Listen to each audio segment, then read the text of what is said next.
From Korea to Germany. From Alaska to Puerto Rico. All over the world, the men and women of your Army are on the alert to defend our nation, you, the American people, against aggression. This is the big picture.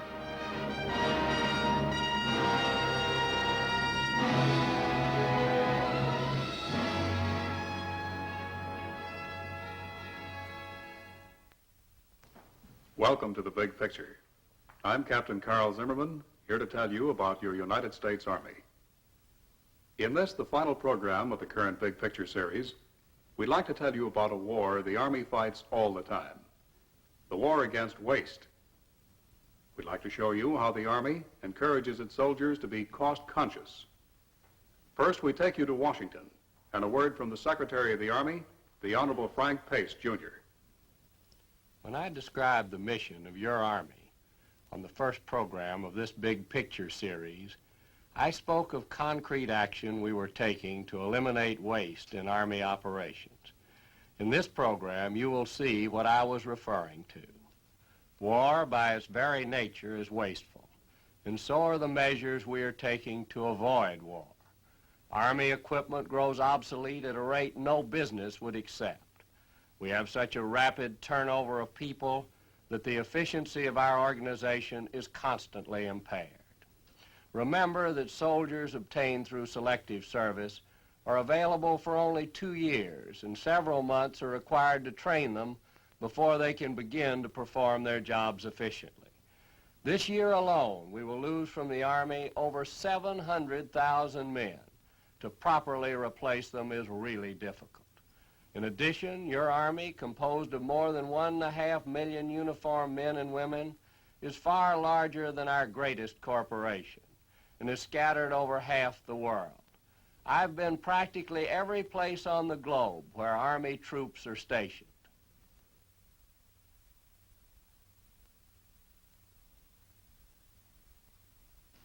One of the great thrills that I get as Secretary of the Army is seeing our young men stationed all over the world.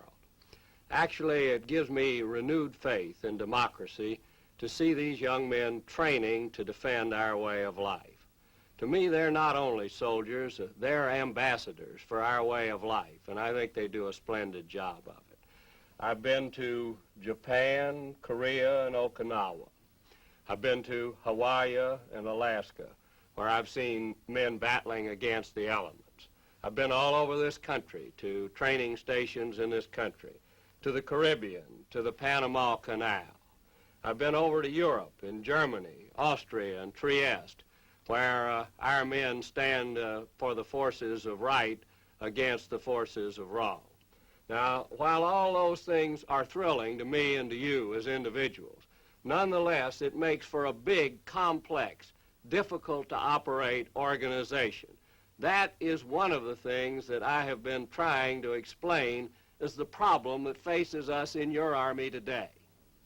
In telling you about our far-flung depots and telling you about a 5,000-mile pipeline to Korea, a 3,000-mile pipeline to Europe, I'm not trying to say that the Army can't do a better job than it's doing today.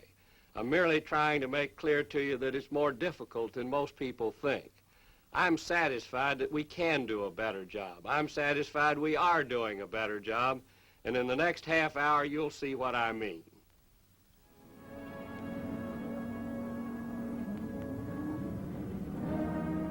This is a different kind of war story. A war story which began quietly and unspectacularly. No medals were won in this battle. No shots were fired. But on its outcome could have depended the future of the United Nations. This is a little-known story of the Korean War, the events behind a military miracle which saved Korea.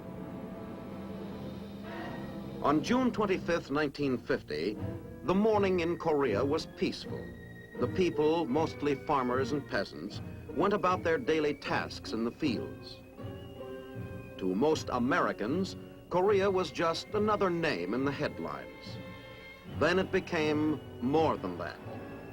As communist troops and equipment poured down from the north and struck across the 38th parallel, Korea became the concern of the United Nations.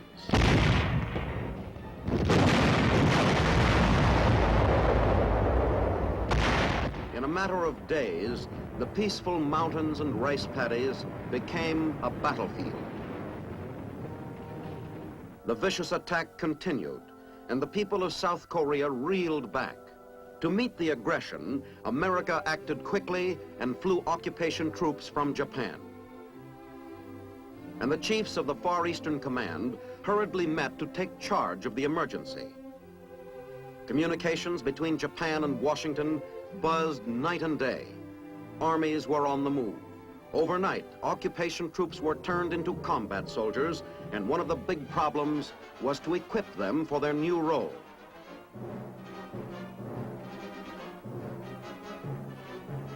The facts were not too good.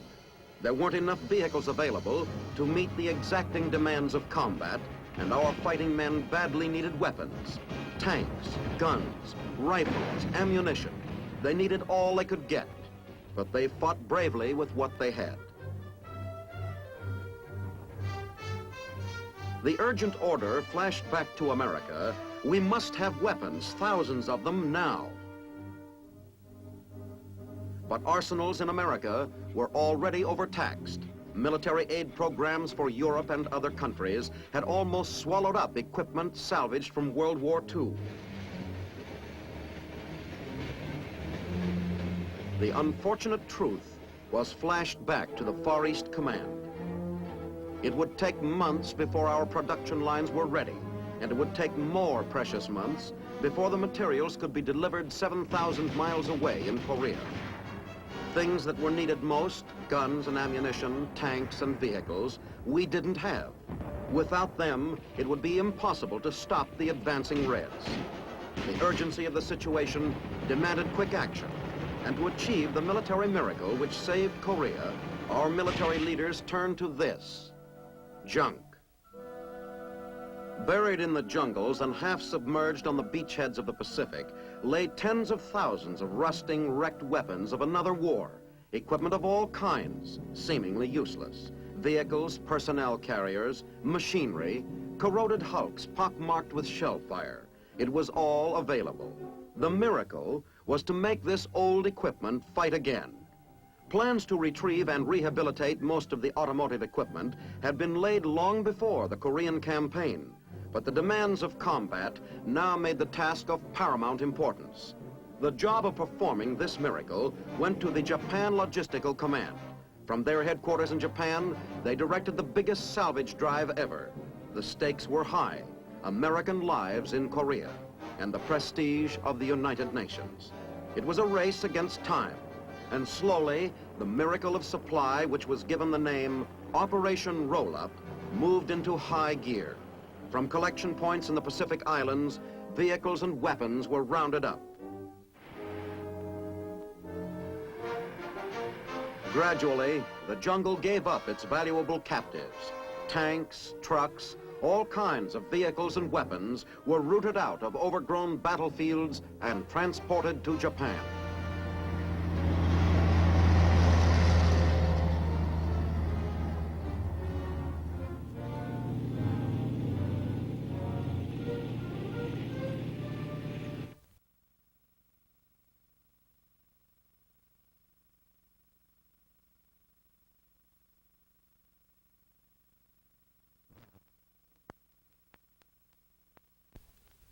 Ships belonging to the United States, but manned by Japanese seamen, carried the equipment to Japan. Storage areas began to grow. Trucks, thousands of trucks. Tanks, hundreds of tanks. Tractors and machinery of all kinds. Weapons carriers. Jeeps, ambulances. Day by day, the equipment poured in, all kinds. The scrap yards grew, and the huge stockpiles stretched almost as far as the eye could see. Meanwhile, the task of reclaiming the collected scrap went on. Japanese plants and factories, formerly devoted to production of war against the United States, were converted for the Herculean task before them. More than 50,000 Japanese workmen were hired and trained to work on the assembly lines. Sparked by American supervision, the factories operated on a mass production schedule and slowly bit into the huge piles of war-weary equipment. The miracle of rejuvenation began. Trucks, stripped to their chassis, entered the plant. Skilled scavengers went to work. Stripping the rusty carcass, they removed the cab, engine, wheels, and axle assemblies. The clean-picked skeleton of the body frame was dipped into an alkali bath to get rid of the rust, dirt, and grease.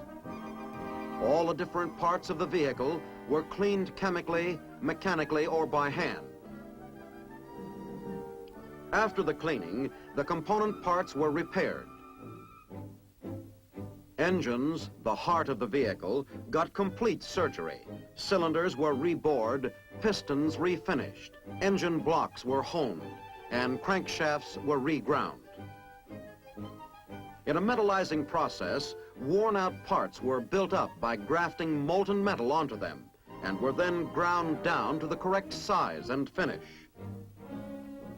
Rebuilt engines got a protective coat of paint in front of a man-made waterfall, which cleans the air of offensive fumes. A 2-hour test run followed, and then it was packed to await requisition. To make this synchronized rebuild operation work smoothly, more than 40,000 different items had to reach the assembly lines at the proper time. Throughout the day, the repair and reassembly went on. The body frame was ready to shoulder its burdens again. Its cracks welded and rivets replaced, it was ready to start a second life. The assembly went smoothly, taking only 30 minutes to dress the frame with axle assemblies, engine, wheels, cab, and hood. Completely equipped, the vehicle rolled off the assembly line, ready for the punishing test that would qualify it for active duty. All the know-how of American industry was thrown behind the effort of bringing the old weapons back to life. And as the rejuvenated items came off finished assembly lines, they were quickly sped to the fighting fronts. Late one afternoon in November 1950, word came to Japan that the 2nd Division had suffered heavy losses in Korea.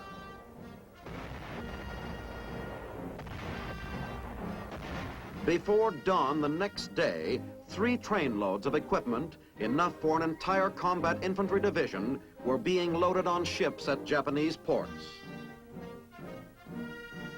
Another time, 52 hours after the Marines marched out of the Chosin ambush, re-equipment for an entire division was at sea, and all of this equipment came from our derelict weapon heaps. The mountains of materiel collected from the battlefields of Guam, Saipan, and Okinawa. With these reclaimed weapons, UN forces broke out of the Pusan perimeter.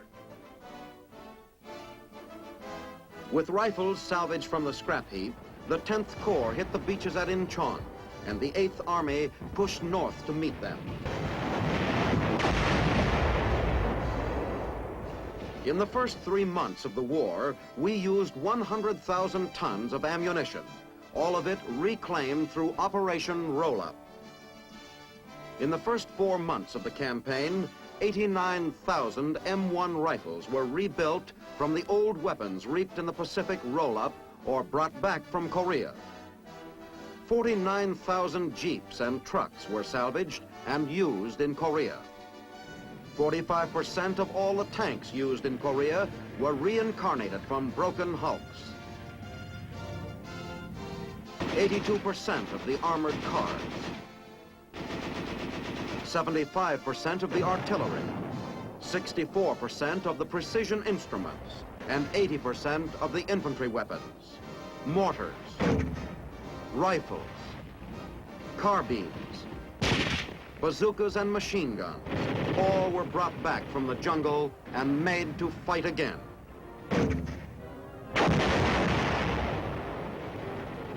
From the front, impossible orders would come in. Activate and equip a medium tank battalion, said the orders. And an army of workers clawed into the heap of dead steel. The Japan Logistical Command scoured the whole of Japan for tank men and screened men arriving on every ship. Anybody with tank experience pitched in to get the World War II Goliaths back into shape. 28 days after the order, 44 good-as-new medium tanks were in action in Korea.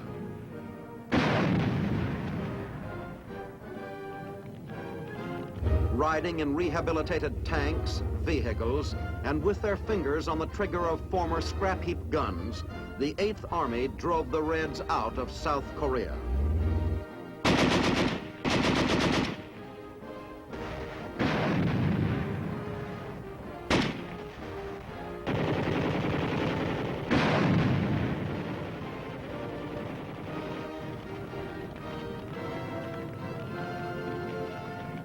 The miracle had been worked. The North Korean army was defeated before the first shipment of rifles from the U.S. reached Korea. But for these made-over weapons, Korea could have been bloodier and costlier. It could have been a tragic defeat for the free world. And in working this miracle, Operation Roll-Up saved the American taxpayer billions of dollars.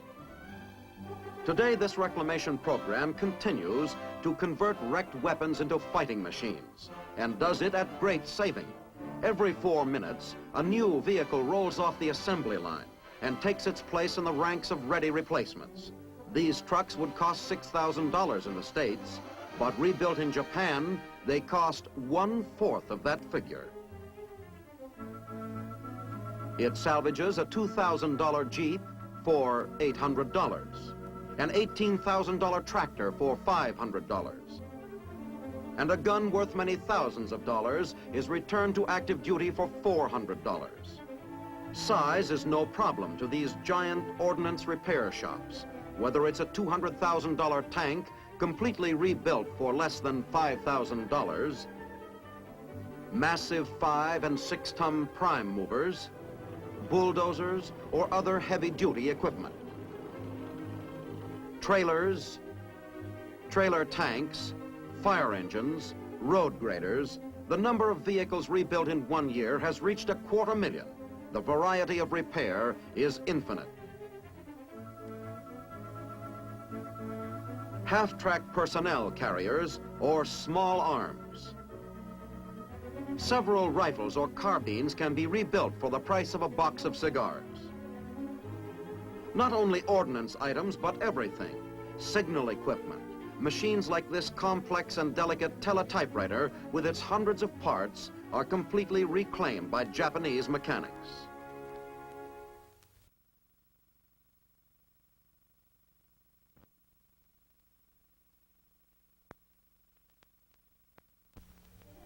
An outstanding discovery has been that about half of the old tires, which have been deteriorating in the jungle for the past 6 years, can be economically reconditioned. Operation Roll-Up brings back to life 16,000 tires and just as many tubes every month. The tires are inspected and shell splinters and fragments are removed. They are repaired and recapped with new rubber. Then the tread is remolded, giving the tire a new lease on life. It's another way of making every bit of Army equipment give full dollar value. And the total savings alone on salvaged tires amounts to hundreds of thousands of dollars.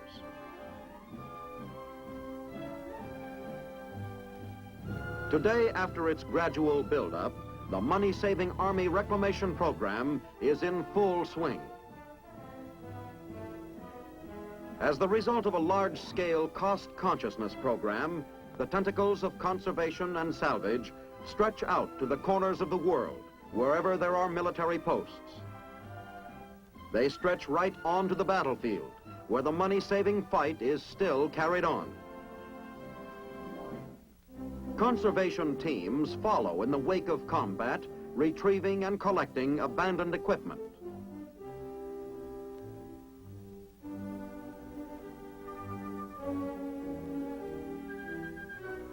Everything is picked up and brought in, including captured enemy weapons and equipment.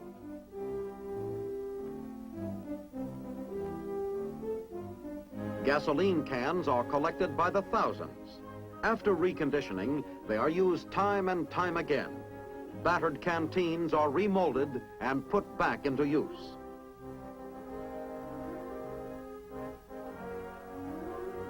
Reconditioning of clothing is a big item in the Army's money-saving program. In forward areas, native women are used to wash and renovate the collected items. From the frontline laundry, the clothing is sent back to warehouses in Japan, where it gets further renovation. It is unpacked, repaired, sorted, bundled and baled, and returned to stock. In one 5-month period in 1951, 3.5 million items of clothing were reclaimed. Even useless scraps of cable are stripped down and put to another use. Shell cases are another big item of salvage.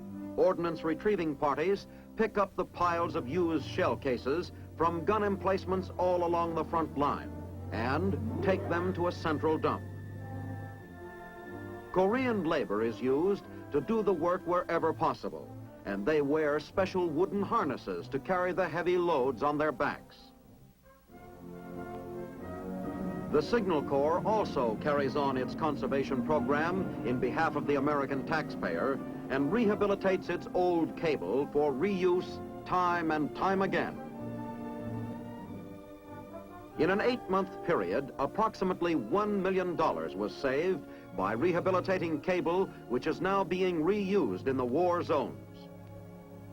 In the States, the drive toward economy and salvage continues. Russian tanks captured in Korea are hauled from the scrapyard and are cut up in readiness for being melted down. Out of these Russian and Japanese tanks, new weapons are being forged for United Nations troops. The Army's preventive maintenance program, begun after World War II, is today paying off in more dollars saved. The Letterkenny Ordnance Depot in Pennsylvania is one of the Army's large storage areas where surplus vehicles are kept fighting fit. Tanks and combat vehicles, surplus after the last war, have been successfully stored for 6 years in special dehumidified cans. The Army had this equipment in storage when the Korean conflict began, but it was a battle of time. It would have taken months to ship this equipment to the battle area. Operation Roll-Up, a time saver as well as a money saver, filled the gap until we could get equipment out of storage and on its way to Korea. Stored in a ready-to-roll condition, the vehicles are all set to be dispatched. They can be preserved for years while stored in the humidity-free cans. Vehicles stored this way can remain in their cocoons for as long as 20 years without deteriorating. The atmosphere inside the cans is scientifically controlled. A starting device, which is triggered by blonde human hair, keeps the dehumidifier working. The human hair, which must be blonde, say the experts, tightens as the atmosphere in the can changes and automatically starts the dehumidifier. By signs and posters, soldiers and government employees are constantly being reminded of the Army's cost consciousness campaign. Army equipment and vehicles are tagged with their price to further the money-saving drive. Another of the Army's big money-saving items is the preventive maintenance packing given to equipment before shipment. Equipment going to the Arctic gets a tinfoil covering, as well as a coat of grease preventive to stop rust. All items for export are treated with a special grease compound mixture and are packed in special preventive wrappings to ensure their arrival in good working condition.